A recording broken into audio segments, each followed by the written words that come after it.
Okay, who will lead the prayer? Ma'am? Princess. Ma'am? Princess. Wala mo volunteer? Ma'am? Ikaw na lang, Ako sis. na kayang prayer kahapon. Okay, Jesseline, please lead the prayer. Tayo'y tumayo at manampalataya sa Poong May Kapal. Dahil tayong lahat ay makasalanan nilalang sa mundong ito. Simulan na natin ang pananampalataya.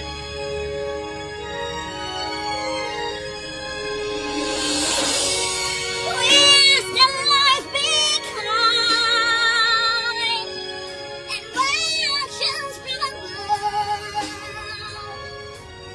We hope it so will find another soul to rise. Let us just like a preacher.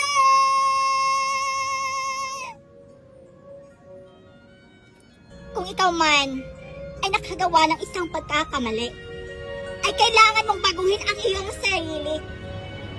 Para sa mga taong minamahal mo dito sa mundo. Para sa Panginoon at para sa sarili mo.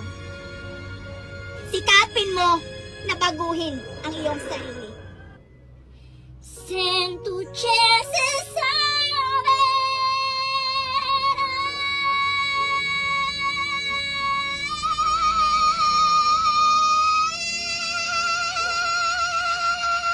Okay, thank you so much, Jesseline. Please